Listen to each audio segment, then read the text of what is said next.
Welcome back to ESBR Boxing's YouTube channel. Delighted as always to be joined by Danny. We have just seen Richardson Hitchins become the IBF super lightweight champion of the world, beating Liam PARO in Puerto Rico. Danny, um, interesting fight, interesting scorecards.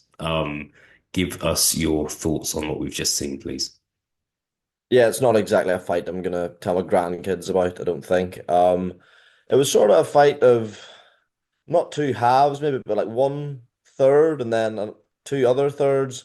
Liam Paro started really well. I give him three of the first four rounds, and then I think full credit has to go to Richardson's Hitchins corner. They sort of lit a fire up under his arse after that fourth round, and from that point on, he completely controlled the fight for me. I thought he was very good, very impressive, probably a career best performance alongside the Jose Zepeda win. But Liam Paro sort of baffled me because after 7, 8 rounds when Richardson was really getting a foothold in that fight, Liam Paro persisted trying to outbox him at long range with just single shots, which, you know, given what the success Gustavo Lemos had against Richard Hitchens, who I know is a different fighter to Liam Paro, but he gave a sort of blueprint on how to certainly trouble him at least, and he just didn't really seem to change a great deal.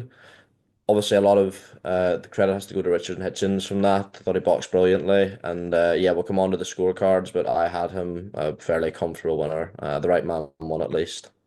Yeah, yeah. I think if it was interesting because at the end of kind of round three, round four, personally, I just thought the fight was going to continue like that, and Liam Parrow was going to go on and win the fight. But it changed dramatically, and as you said, yeah, that first third of the fight, and then the fight changed. Moving on to the scorecards, Danny. One judge, Nelson Vasquez, only gave Hitchins 3 rounds out of 12. What's the minimum amount of rounds you think really someone could give Hitchins in that fight? I was actually thinking this going into the 12th because, full disclaimer, I thought Liam Paro would win. I wanted Liam Paro to win, and I bet on him to win. So I was thinking, is there any way? And even going into that 12th, I couldn't see more than four. And then the 12th was a close-ish round, maybe, but I still gave it to Richard Hitchens. So five would be like extremely generous. I feel to Liam Paro, six would be bad. To give Liam Paro 9 rounds in that fight is diabolically bad.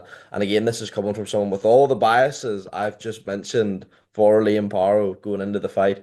And I know fighter or judges in America and Latin America, they like aggression, but one was he wasn't that aggressive, really. Like he was still trying to box. He was more on the front foot than Richard Hitchens was, but it wasn't like fighting the way, Lemos did, as I referenced earlier. And two, it was not effective at all.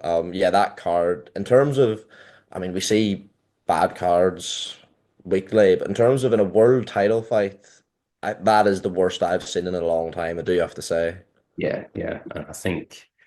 I feel like me and you have discussions about scorecards every week, and that's probably because we do, because every week there is a diabolical scorecard, and this isn't us being fussy. I think this is us just pointing out something that looks, whether it's corrupt or someone who just has no idea what they're doing or what they're watching, someone who just shouldn't be qualified.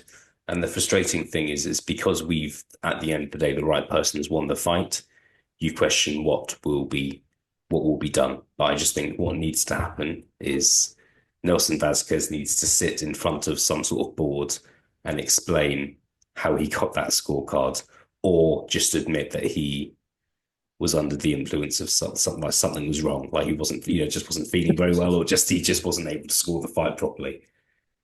Anyway, we'll see. I don't want to make this too much about scorecards, but it was one of the worst scorecards I think you'll see in 2024. Moving forward, Danny, just want to talk about a couple of potential fights. I saw in the post-fight interview, Richardson Hitchins called out Teofimo Lopez. Teofimo Lopez, I'm not sure if you've heard much recently. I've got no idea what he's going to do next, if I'm honest. Can you see that fight happening now? It would be a unification fight, would be a big fight to take place in New York. Any thoughts on that? I'm not sure Teofimo knows what Teofimo's going to do next, to Hmm. be honest with you, mate. I can't see that fight being next or ever happening, if I'm being honest. I'll be surprised if Tiafimo has more than one fight at 140 pounds, and I don't think it's going to be against Richard and Hitchins. I think a move up on welterweight looks like it's on the cards. He's having issues with top rank Tiafimo as he always seems to be. So no, I don't think it will happen. Saying that, if it did happen, I'd give Richard Hitchens a great chance of standing Teofimo Lopez on his head. I think stylistically, he's a nightmare for him. We saw Teofimo struggle with back foot fighters, Sandor Martin. A lot of people thought he lost that fight.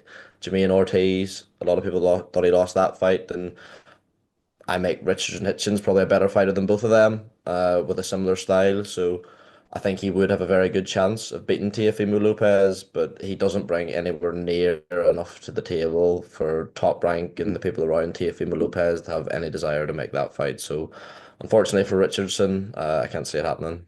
Yeah, no, I think I agree with you, but we'll see. We live in hope. Final question, Danny. Jack Catterall, rumored to be fighting Arnold Barboza in February. But I really want to ask you, like, it's a stacked division, isn't it? It's super lightweight. Subriel Matias is another name that I just think is exciting in the division. Obviously, he lost to Liam Parr early this year. Um, do you think Richardson Hitchins would beat Jack Catterall? I do actually, and I'm a big Jack Catterall fan. I think he's one of the best fighters in the country, but I just think that's such a bad style for him. Like, Catterall himself is at his best on the back foot. He's not someone who we'd ever really see force the fight. I just think Hitchins, he would have a much larger reach than Jack Catterall, a much better jab than Jack Catterall for my money, and better feet going backwards. And if you'd asked me before this fight, I still would have thought it was a close fight stylistically, but after seeing what he's done to Liam Paro, who's we've seen have success in high level fights on the front foot where we haven't necessarily seen that from Jack Catterall, I would struggle. I think that's potentially the worst style matchup for Jack Catterall at 140 pounds, if I'm honest. So it's definitely one I'd look to swerve if I was around Jack.